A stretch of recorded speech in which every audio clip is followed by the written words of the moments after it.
First of all, thank you so much for joining us this afternoon. My name is Kara Kirkpatrick, and I'm the Associate Director for Alumni Relations. I want to welcome Dawn Chisebe, Interim Chief Diversity Officer. She's also a lecturer in Black World Studies at Ohio Wesleyan. Additionally, she teaches our Black women and feminism courses each spring in our Women's and Gender Studies program. Today, we're talking about race and ethnicity terminology. Terms and definitions are ever evolving and changing and often mean different things to different people. They are provided as a starting point for discussion and understanding. Today, Dawn will walk us through commonly used terms relating to race and ethnicity. Today's event will be recorded for others to view in the future, and this event is a discussion. So if you have a question, feel free to unmute yourself, ask the question. If you don't feel comfortable doing that, you can always put in the chat or do a private message to Dawn or I. You could also use the raise the hand in the participation portion of the Zoom. And with that, I'm going to turn it over to Dawn. Hey, everyone. So I have some slides, not because it's a lecture, because it's a discussion, but I find sometimes it's helpful for folks to see words like as I'm saying them, or to kind of think through them together. So I'm going to share my screen really quickly with you.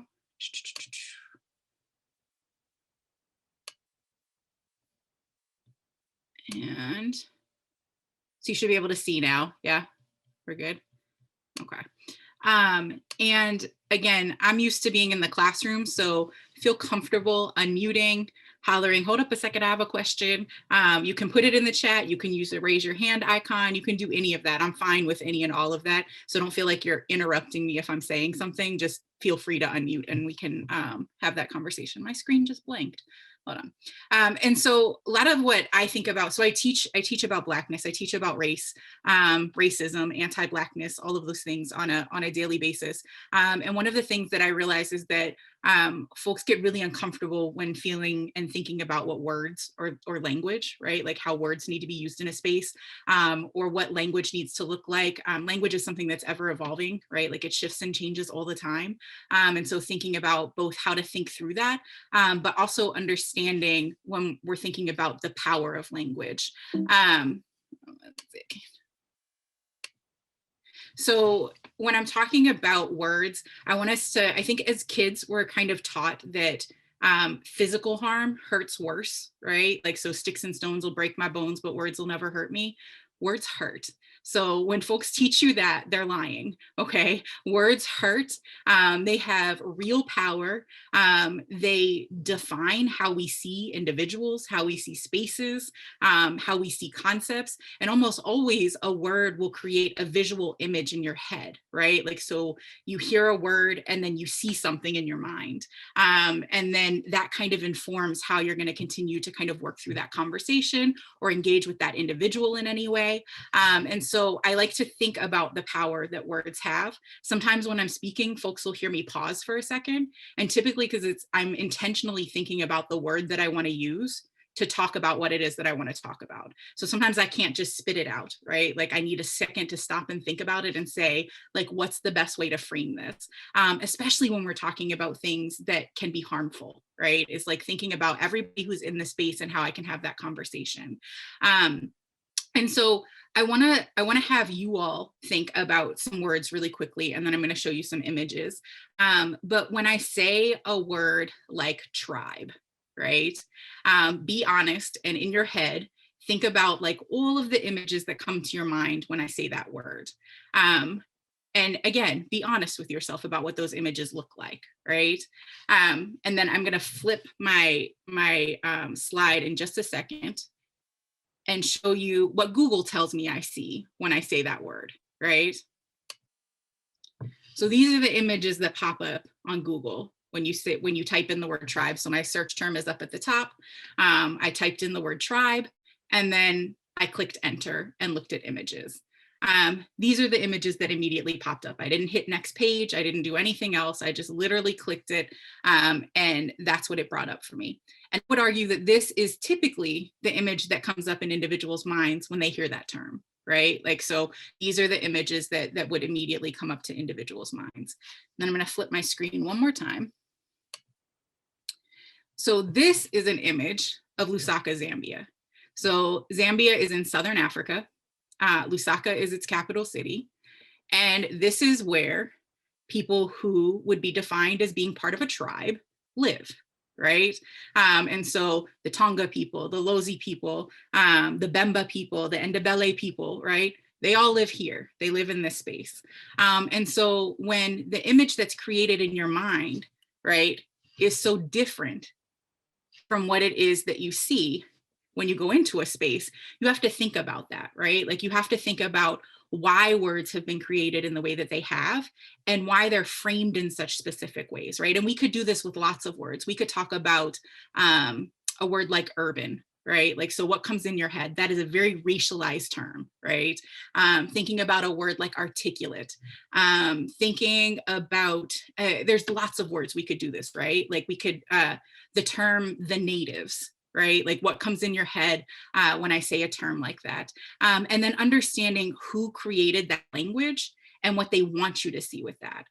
So I'm going to tell you, because I'm an African historian, that the word tribe is a colonial language, it's colonial language, right? So it comes out of colonization. Before colonization happened, nobody identified themselves as a tribe, right? End of conversation. They identified themselves by what they identified as their ethnic group, right? So Akan people, Asante people, Fonte people. And when colonization happened, Europeans came in and changed the way that we defined how we saw individuals and started calling folks tribes for two reasons. One, to create separation, right? Like, to separate individuals and say, you are part of this group, you are part of this group, and now you can't like each other.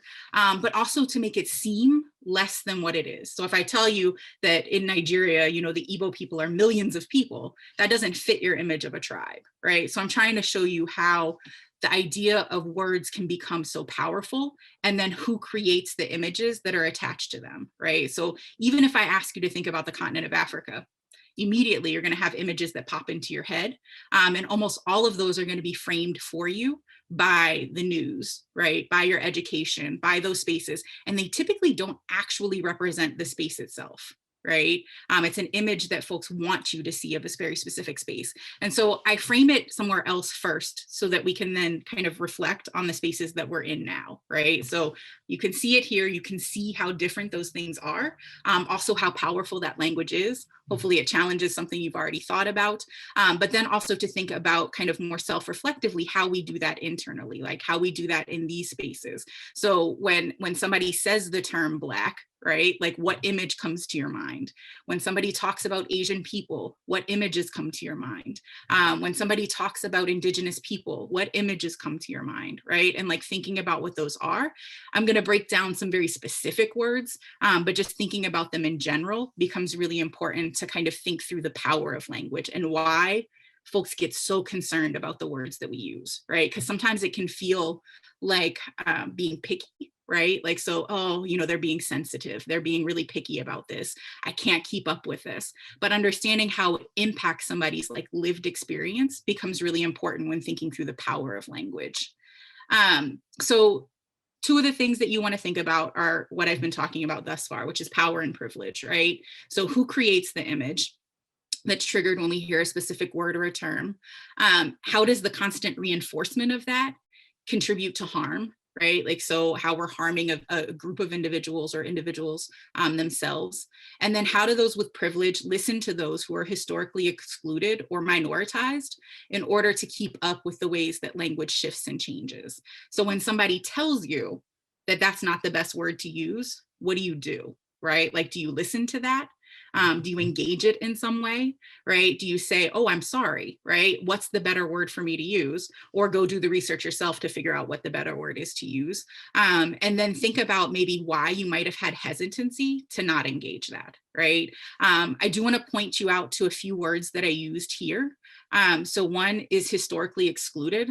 Sometimes we hear that as like underrepresented. Sometimes we will hear it as like, I'm trying to think of some other terms we use to kind of describe individuals who typically aren't in a space but should be in a space. That language has shifted a little bit, right? So we talk about folks who are historically excluded, right? This is an action. They have been excluded historically from a very specific space. It wasn't their choice to be underrepresented in that space. It wasn't their choice to not be in that space, but they have been historically excluded from a space, which is really important to think about. The next term would be minoritized instead of minority. So most of the individuals that we identify as a minority in the US, i.e. Black people, are actually a global majority, right? So if we look at the world population, individuals are typically a global majority. And so what we've done in a space is minoritized the individual. So we have chosen, right? Like we have made decisions in the way that our country functions or the way that we engage with one another that has minoritized them. So it's a verb, right? Like it's an action. It's not the individual, right? So the individual is not a minority. What happens to them is that they are minoritized in the space. And so again, really kind of simplistic changes to the way that we're thinking about something. But again, it makes it an action instead of a noun, right? And that for me is really important when we're thinking about engaging things like anti-racism, right? Which is an action versus not being racist, right? Like there's lots of different ways that we should think about like the action required to do something or the action that has been done to individuals versus identifying an individual as something, I think is really important. And so you'll see words like this kind of throughout what it is that I'm talking about. And if there's one that I don't stop and explain or that you don't know what it means, just let me know and we can kind of talk about it. But again, acknowledging that language shifts constantly, right? Like I am constantly looking up words. I am constantly looking for articles that are engaging new language. I'm constantly asking folks in different fields. I use ableism as an example a lot, right? Because I need to ask folks about that, right? Like I need to say, is this term ableist, right? Like I've looked up 100 times, but it feels like it's not the right word to use here. And there's a lot of discussion about it in a lot of different ways online. So what do we think is the best term to use there? Why do we think it's the best term to use there?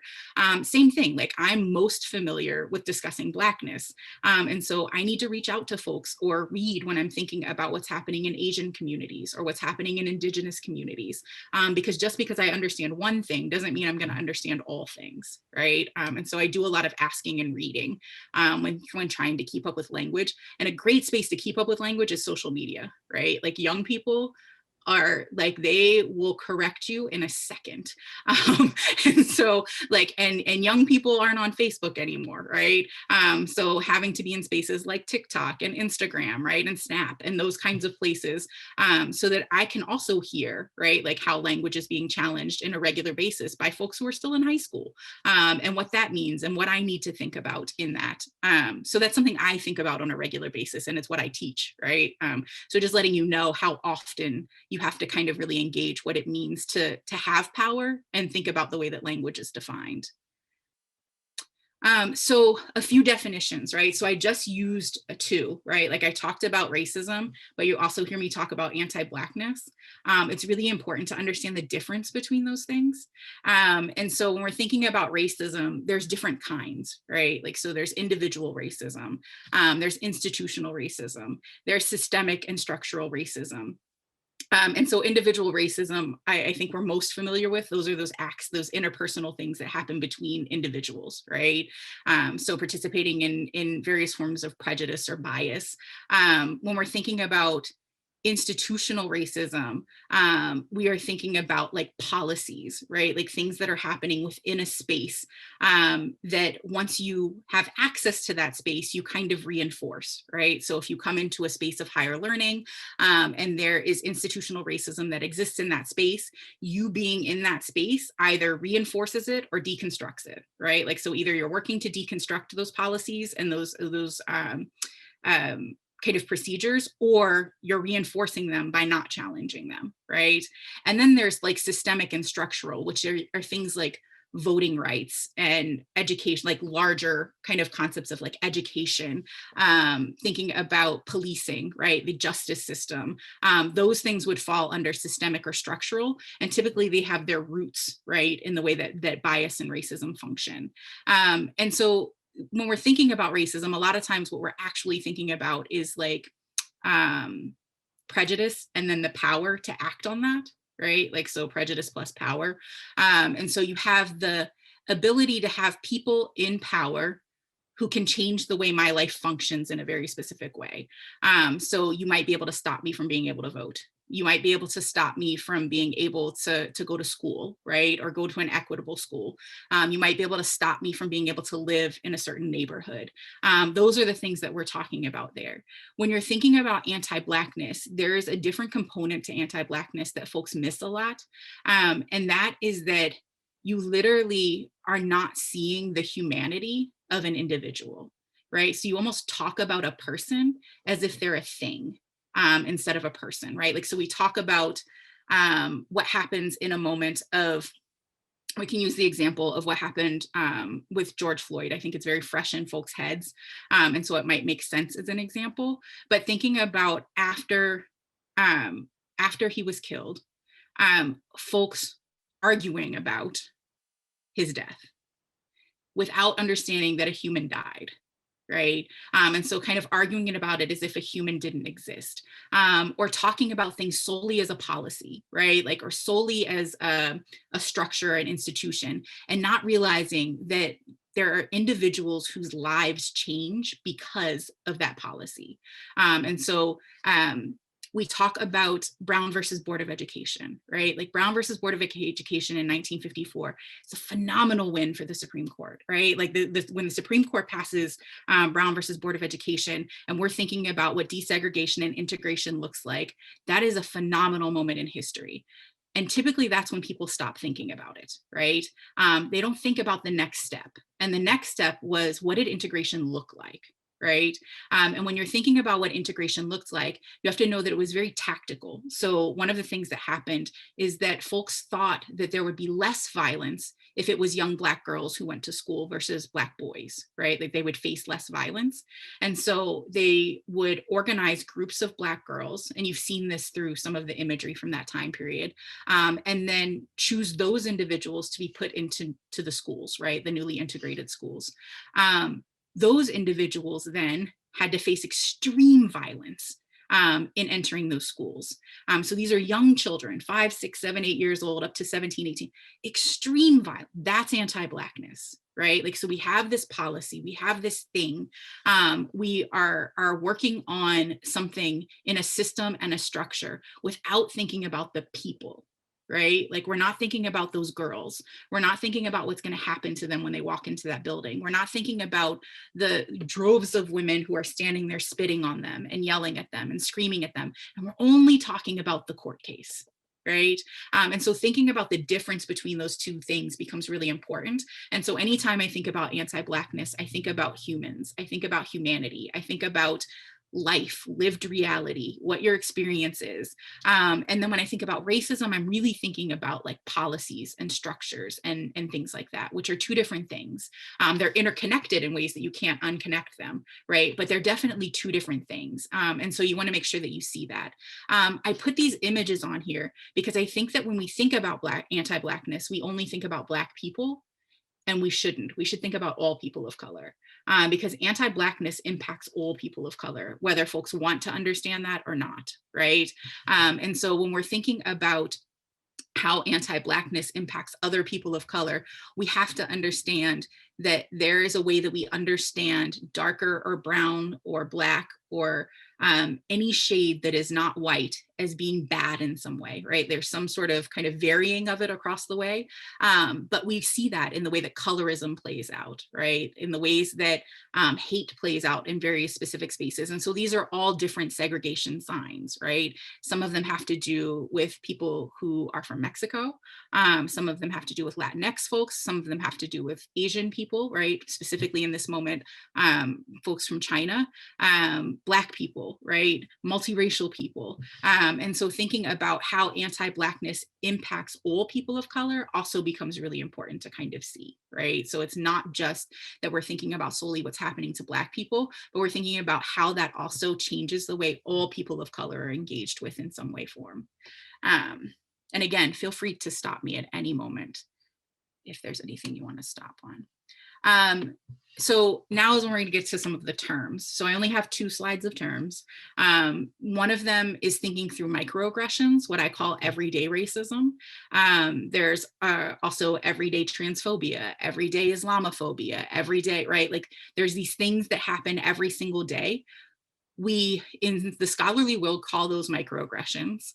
I think that's a really palatable way of saying you just really harmed somebody because of these implicit biases, right?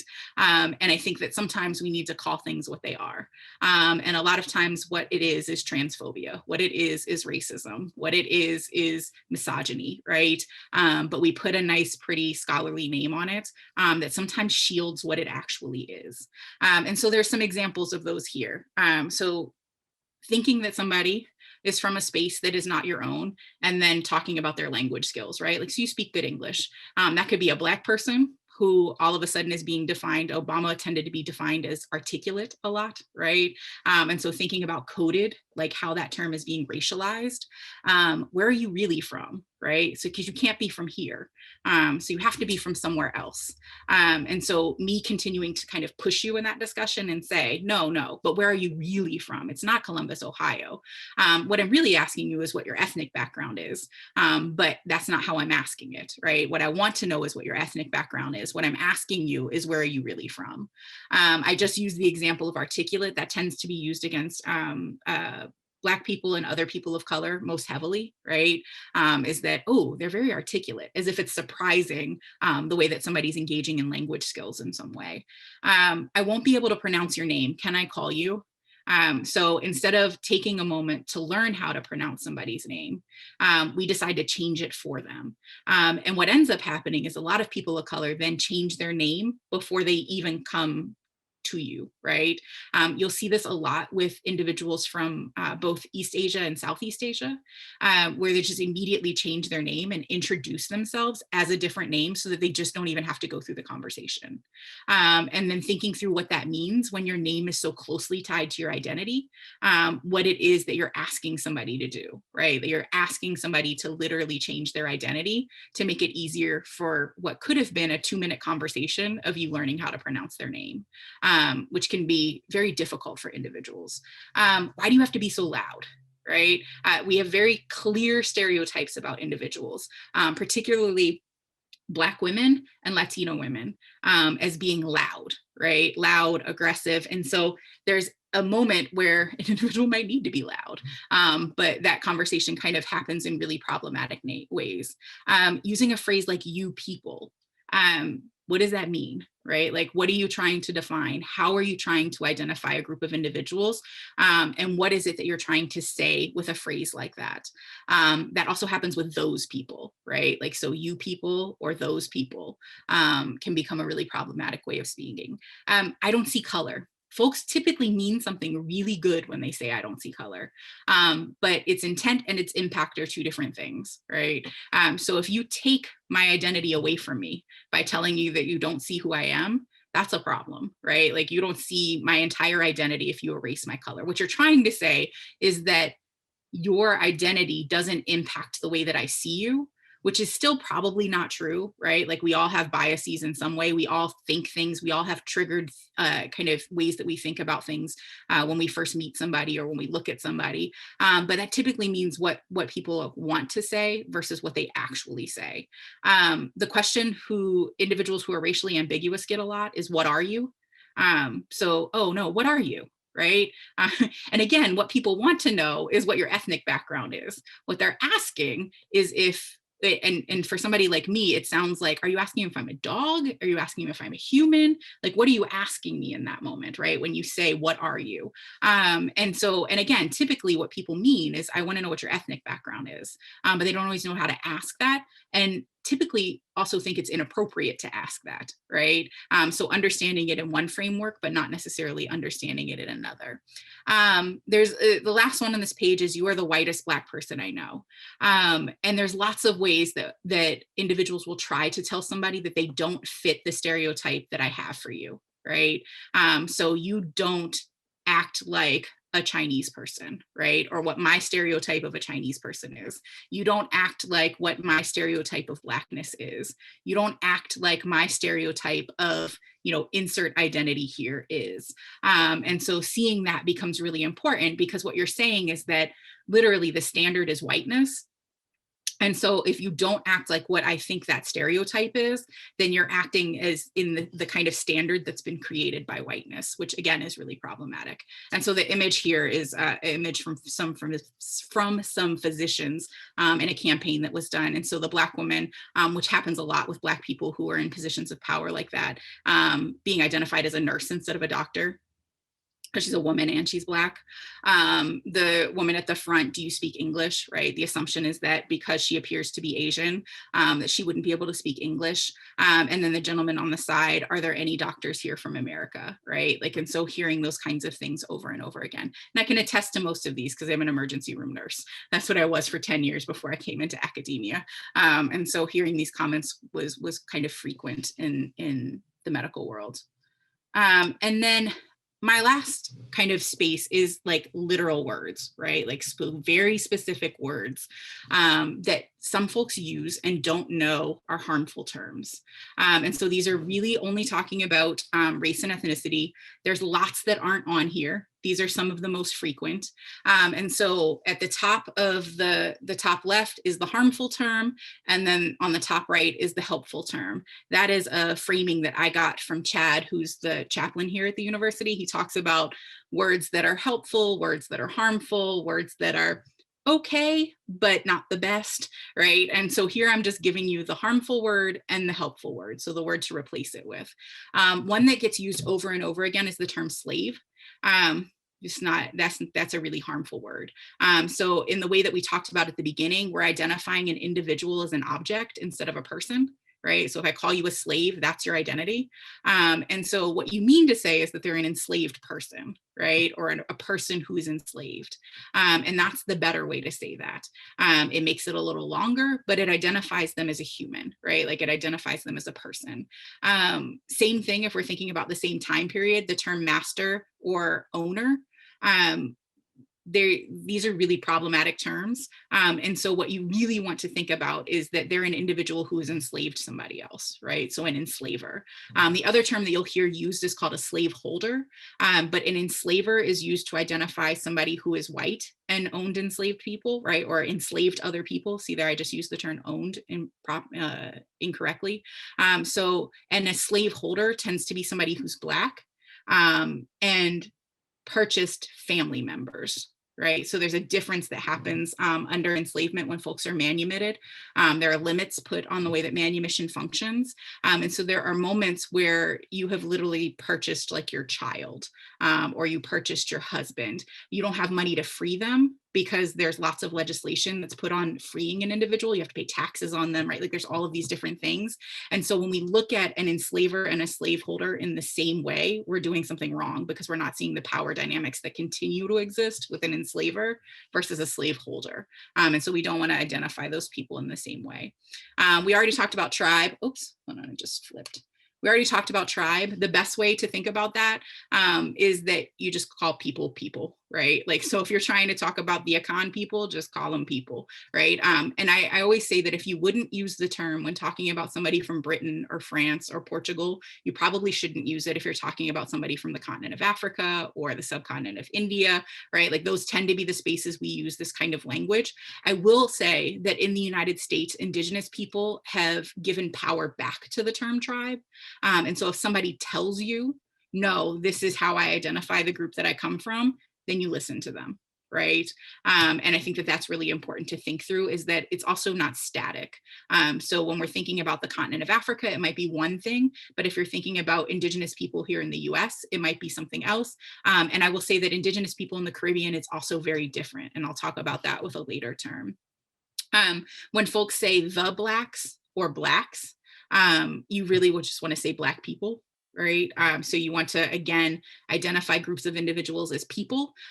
It might seem odd because you can say whites, But white people have not been historically harmed and traumatized in the same ways in the United States that has objectified them. And so you have to think about that history when thinking about the term. You'll also see the difference that you see me, I capitalize the word B, the letter B in Black. That's intentional. Because Black people in the US have been separated from their ethnic identities. And so if we were talking about Chinese people, we would capitalize the C. If we were talking about people from India, we would capitalize the I. If we were talking about people from Nigeria, we'd capitalize the N. Black people can't do that, right? And so it becomes an identity in itself. That needs to be acknowledged. APA recognizes it, right? Like it's recognized in a lot of journalist spaces, but it's really important to also see why, right? So why is it that we're doing it in that way? And it's because, again, it's an identity that has shifted and changed because of the way that enslavement happened. Illegals, right? An individual is not illegal, right? They're undocumented. And so again, thinking about, I think all of these are like, you just don't want to identify somebody as an object, right? Like you want to recognize somebody as a human. The term Oriental is a really old term, and it's also, again, a term that shouldn't be used. And so typically what somebody means is that an individual is of Asian descent. But again, thinking about, you could even be more specific than that. You could say that somebody's from China or Japan or Korea or Pakistan, instead of calling somebody Oriental. The terms mixed and mulatto. Mixed is a very recent change, so you will still hear people use that term.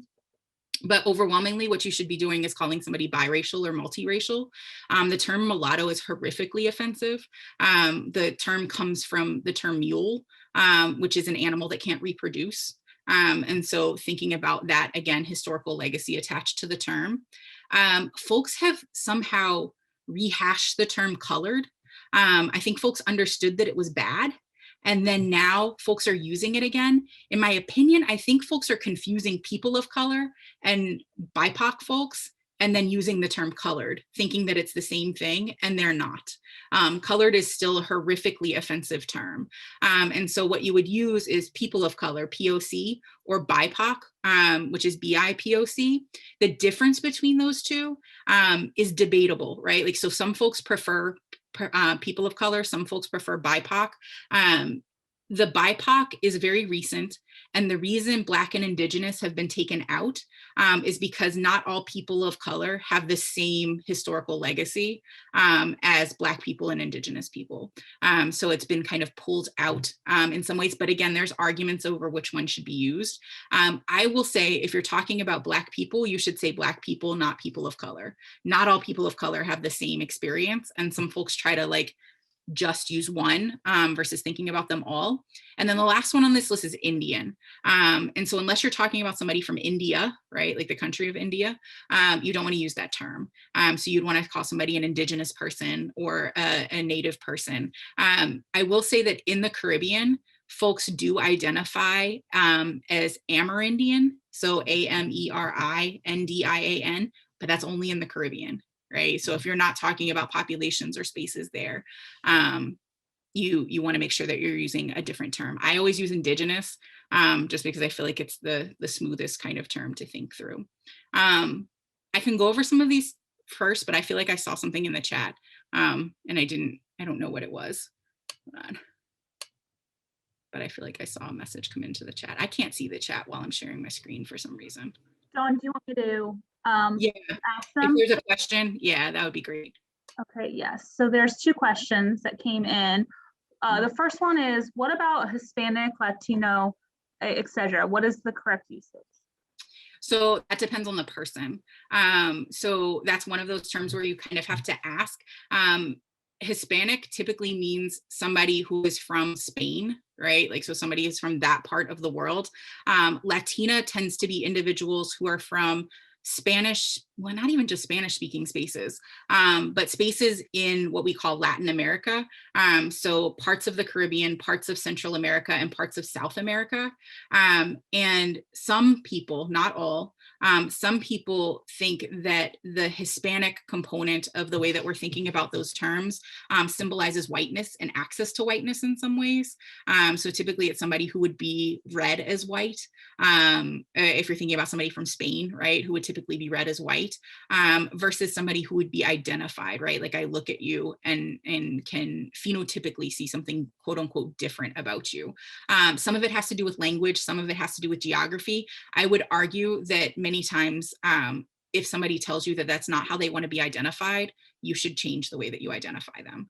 So if they say, I'm not Hispanic, I'm Latina, then use the term Latina. Some folks use Latinx, which is a more gender neutral term. Some folks don't like that, right? And so again, I think it comes down to the idea that like, if you use a term and somebody tells you not to, then you shift it, right? And that's the end of it. And I think you could say the same thing about gender and identity and all, right? Like if somebody tells me this is the pronoun they use, I use the pronoun. There's no reason to ask a question, right? Like you've just told me. And so I think it's the same thing when we're thinking about race and ethnicity. There is confusion between those two terms, more so than some other terms. Our government uses Hispanic in ways that folks critique it heavily. I would say the same thing about Arab as well. So in the United States, the census has always identified Arab people as white.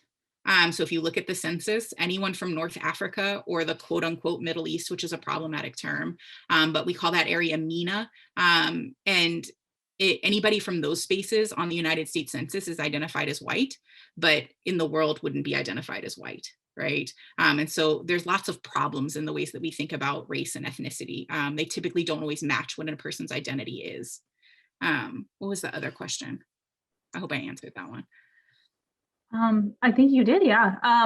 The other question is when to use the term Black and when to use the term African American, and can you explain the difference? Yes. To those? Yeah, that's a great question, actually. And so Black is a unifying identity, right? Like it's an identity that crosses borders. So you can be Black and from Brazil, you can be Black and from Ghana, you can be Black and from Britain, you can be Black and from a lot of different spaces. So it's kind of a global identity. It is an identity that is used across borders. Sometimes it's a political identity, right? Like, so it can be part of like Pan-Africanism and those kinds of things. African American is typically, not always, but typically understood in that your family was separated from the continent of Africa and enslaved. And that is part of your family history. And so there's typically a connection to enslavement in some way in the United States. Obviously, somebody in Jamaica wouldn't be an African American, right? Even if they were Black, they would be Jamaican. They might be Black. They might also be something else. But so when thinking about the term African American, it typically means that an individual has an ancestry here in the United States that is attached to enslavement in some way, shape, or form. But I want to be clear that not all people in the United States want to be identified as African American. And so again, if somebody said, no, the term I prefer is Black, then you use that term, right? I typically use the term Black because I don't know where an individual is from. You can be somebody who's African in America. You can be somebody who's Jamaican in America. You can be somebody who's Trinidadian in America, right? And I don't know that. And so I typically use the term Black, but I'm also typically talking about like transnational spaces. And it's the term that I use most frequently. But if somebody says, right, call me African American, call me Afro-American, that's another term that's used pretty frequently in the US, or call me Black, then you just shift the way that you're thinking about them. But there is a historical difference between the two terms. So I just want to make that clear. There is a historical difference between the two terms. Was there we have one comment, it looks like, or two, that maybe if you want to address anything in those comments. Thank you for pointing out how language changes over time. As someone who is 70 and who has activist parents, I have been paying attention to racism and other marginalized groups since the late 50s and had to relearn terminology several times, including my granddaughter's use of pronouns. Mm. And then one from Cole, I think you addressed. Hi, Dawn. First, thank you so much for doing this. Can you please talk a little bit about how geographic spaces and places. For example, saying things like the global south instead of first and third worlds, and the use of the term civilizations. Mm-hmm.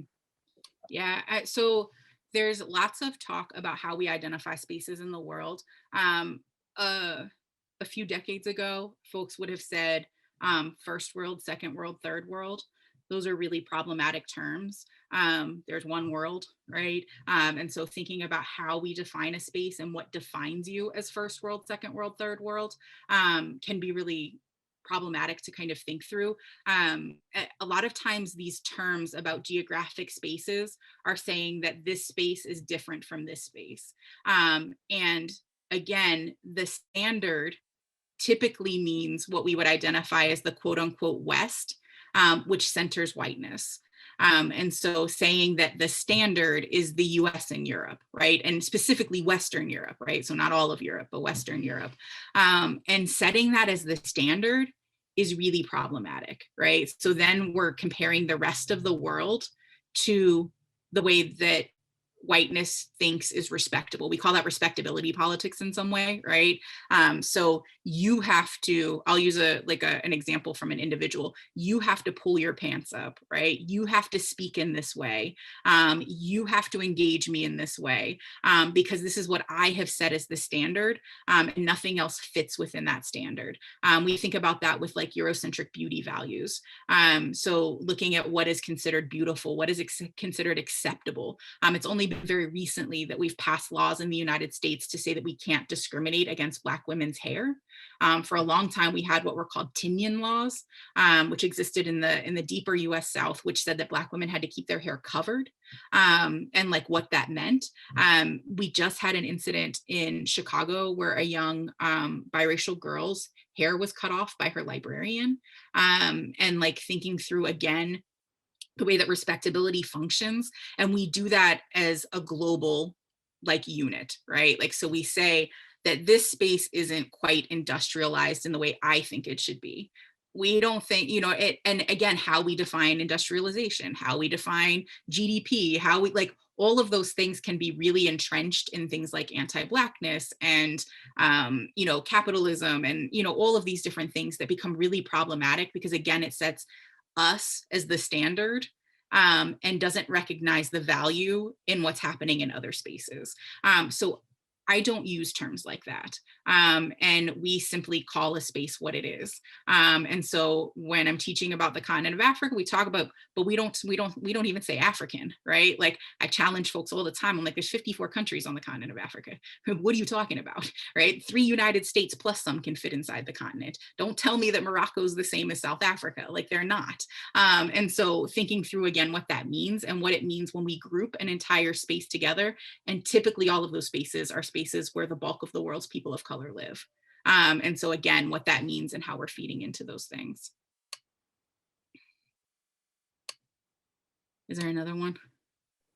Just some comments, but I can read those after when you're. Okay. I don't know if folks want to go over some of these terms and why they're problematic. They tend to be the phrases that we use really frequently in language that have problems associated with them. So the first one is saying that somebody's grandfathered in, and that is attached to the grandfather clause that happened at the end of enslavement to say that Black people couldn't vote, right? So if your grandfather couldn't vote, then you couldn't vote. If your grandfather could vote, then you could vote. And so it comes off of that grandfather clause that had to do with disenfranchisement of Black people immediately following the passing of the 13th Amendment. So it's one of many ways that Black and Brown people were disenfranchised, but most people don't know the historical roots of it, therefore don't know why it's wrong, right? Or why it shouldn't be used. We talked about I don't see color already. The peanut gallery, right? Like that tends to get used a lot. And that has both classist and racist, right? Like, so you're thinking about like Harlem Renaissance, the cheap seats up at the top where typically Black and Brown people were kind of placed when we're thinking about the world of the arts. Jimmies, which folks use very regionally here in the US to talk about Black sprinkles. So like the sprinkles you put on ice cream, but there's a different name for the multicolored ones and the Black ones, right? The chocolate ones. And that comes out of Jim Crow. right? So that's identifying Jimmies is calling, it comes out of the language of Jim Crow. And so problematic. It's used all the times. Folks use it in cake shows all over the place. Sold down the river. You should already know that I'm going to tell you that this is really problematic because it's talking about the domestic slave trade. So it's talking about what happened after the international trade ended in enslavement. There was a peak in what we call the domestic trade, which meant people were being sold from both the North, which had enslavement, right, and the upper South to the newly expanded areas of the lower South. And that happened typically on the Mississippi River, right? So being sold down the river. The cakewalk. The cakewalk was something that was done to mock Black people during enslavement. So it had partially to do with what happens with like carnival and Mardi Gras culture, but they would make Black people who were enslaved dress up, right, and like walk in circles. And it was a way to denigrate and make fun of enslaved people. Spirit animal has to do with indigenous populations. So it became really popular for folks to start hanging like dream catchers and start talking about, oh, this is my spirit animal. But that's attached to somebody's like religious and spiritual identity in ways that shouldn't be appropriated outside of that, right? Is it bad to have a dream catcher in your house? No, if you bought it from an indigenous person, right? And so thinking about like the spiritual components of those things becomes really important. I talk about this a lot when I take folks to the continent of Africa constantly on study abroad, travel learning, right? Like all of that kind of stuff. And I'm always cautious about what folks bring back because something that we might consider art might actually have like a religious connotation to it. And there's something called a minkizi, which is like a carving that has these nails in it that folks love to buy and bring back with them, but the nails are actually holding a spirit inside. And if you don't understand that, you've now like appropriated somebody's like religious spirituality in a really horrific way. And so thinking about what that kind of means.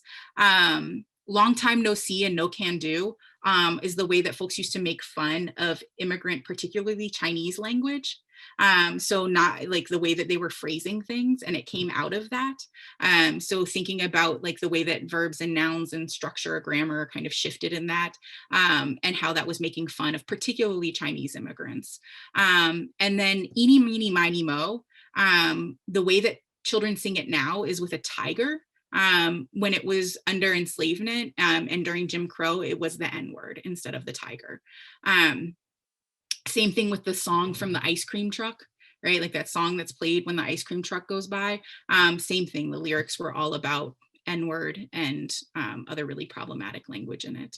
And so thinking through that becomes really, and so as a historian, right, it's really important to understand the historical roots of something, because otherwise you don't understand what it is that you're manifesting when you say it, which can be really harmful, especially as we are revising history books and teaching folks a lot of this history in ways that maybe we hadn't before. Folks are going to know what its historical roots are. If they're in my classroom, in a Black Studies classroom, they're going to know the historical roots of this. And so then if they hear you repeating it, it can become really problematic. I don't have any more slides, so if folks want to talk, we can just talk now. I just wanted to make sure we got through some of that so that you had very specific kind of terms and things to think about. Stop this so I can see everyone and see the chat now. Yeah, Dawn, there are a few comments in the chat. Okay, let me look. Lots of thank yous.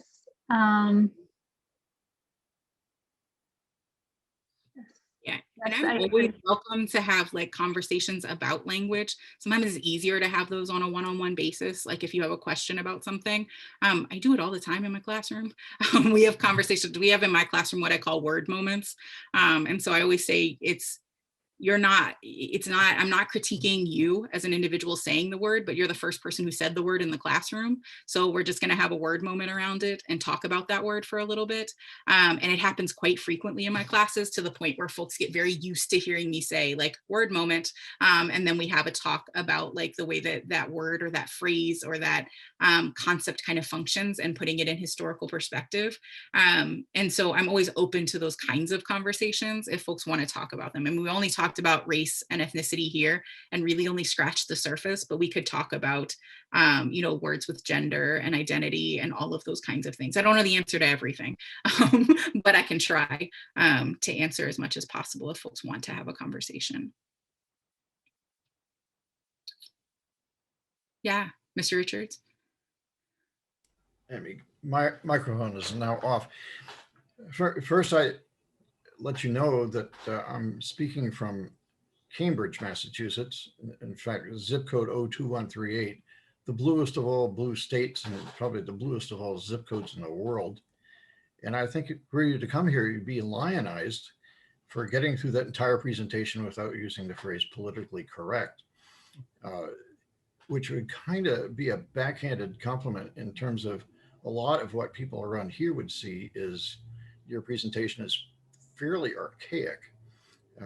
So I'm kind of wondering, is it your purpose to deal with exceptions and kind of bring them all together and then classify or get it some other, for example, we were taught, this goes, I'm mixing some stuff up here. A lot of what I heard you say and what we hear from other academics is everything is racialized. I went to Ohio Wesleyan at a time when we were taught by a fellow named Butler Jones. Maybe some people remember him, but he taught sociology and particularly urban sociology and never really brought up racism per se.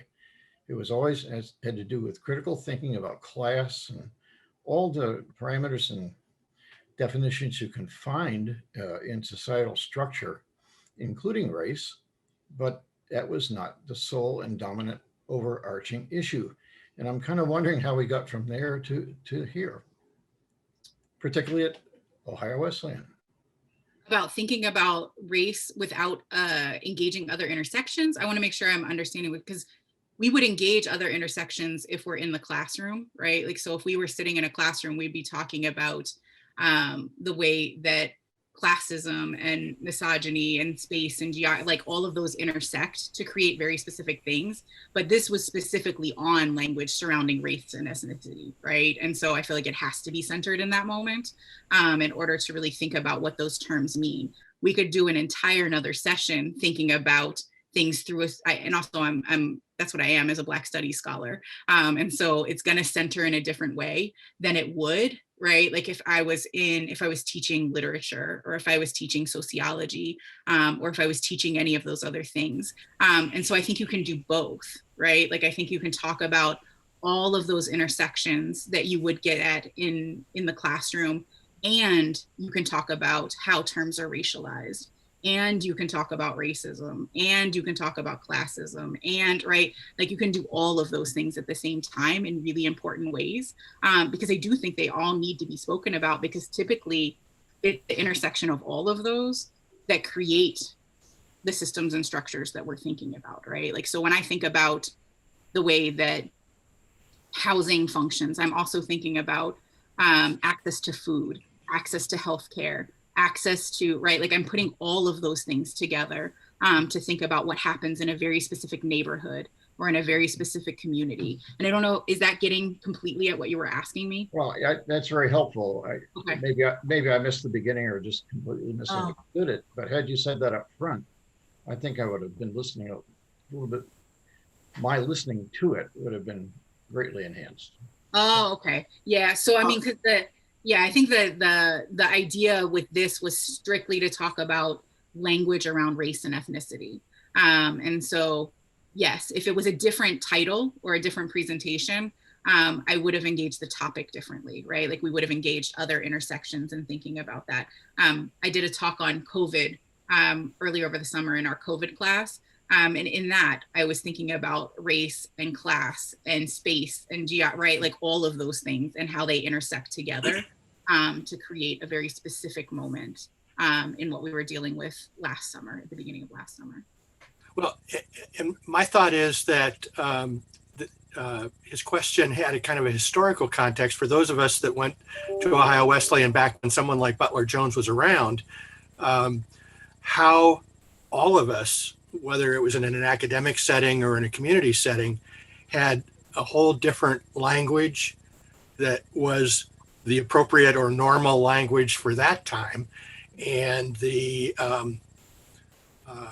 seems to me that we tried to avoid talking about individual racism. So we talked about systems.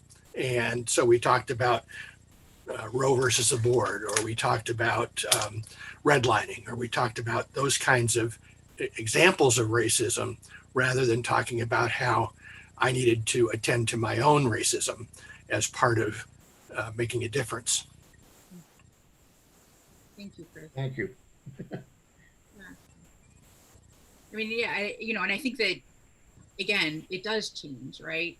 And the way we talk about things, and that's part of what I was trying to get folks to see today, is it changes pretty constantly and pretty quickly in the ways that we think about things. And I'm grateful for the work of folks in the 1960s and 70s for creating the departments that I teach in, and being able to get the degrees that I've gotten, because my discipline comes out of the civil rights movement, right? It's the academic arm of the civil rights movement. And so if it wasn't for those historical moments, I'm not sure when departments like mine would have existed, or how they would have existed in these ways, or that I'd be able to access the degrees I did. I mean, I was the first class to graduate with a Black Studies degree from my undergraduate university. And that wasn't that long ago. And so thinking about the very newness even of some of these departments becomes really important as well. We have a few more minutes if anybody else has a question or a comment or something they want to think through.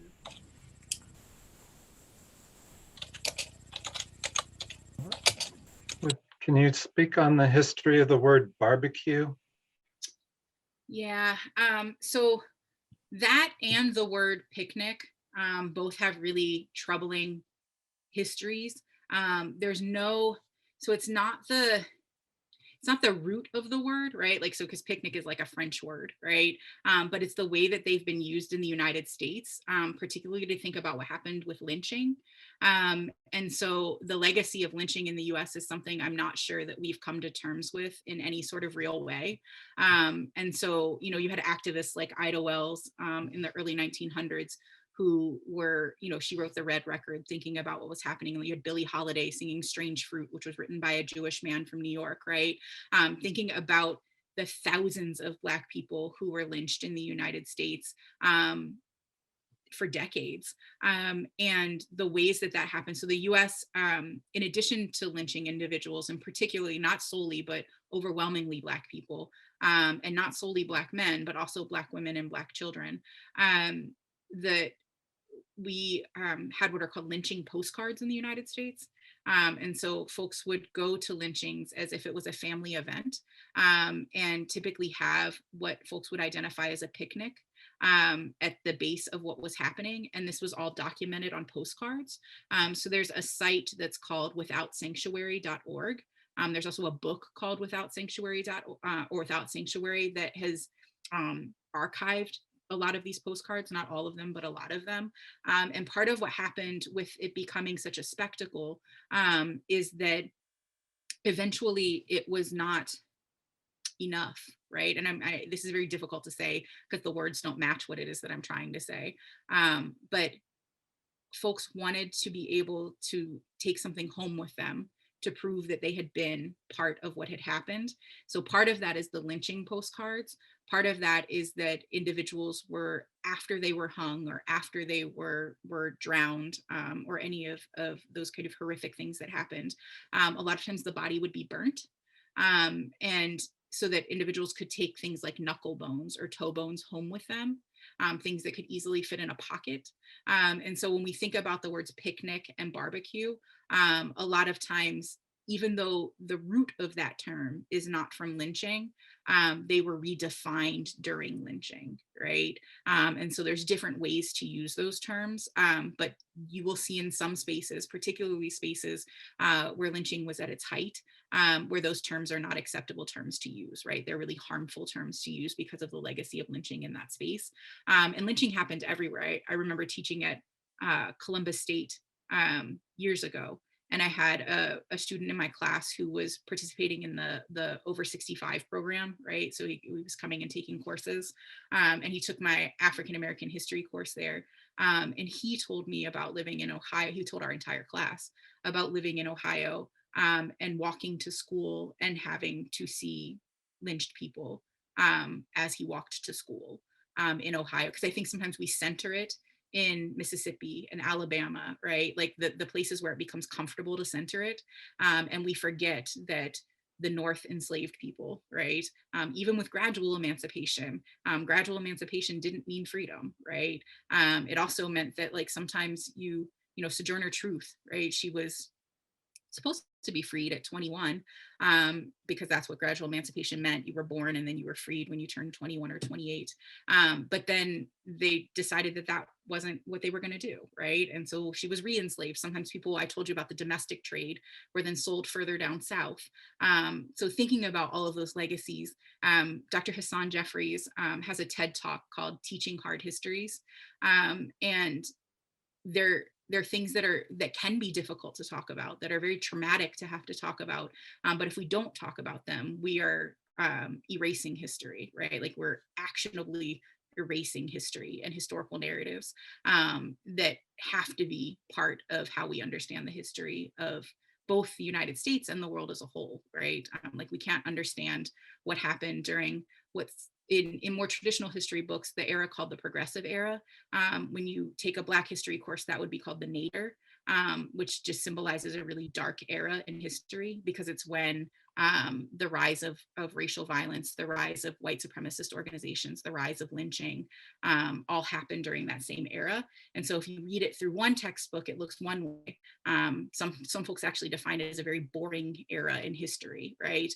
But if you read it in a Black history textbook, it becomes this horrifically traumatic time period that you wouldn't get from a more traditional narrative. And so thinking about how we see something, or who frames it for us, or what it is that's erased or included. We don't talk about Ida Wells in a history book because then we have to talk about lynching. We don't talk about Fannie Lou Hamer in a history book because then we have to talk about forced sterilization, right? Like we change the story of Rosa Parks because she was an investigative journalist who was studying, who was investigating the rape of Black women. Right? Like we don't talk about those components because they become really difficult, right, to talk about. And so somehow that means we just shouldn't talk about it.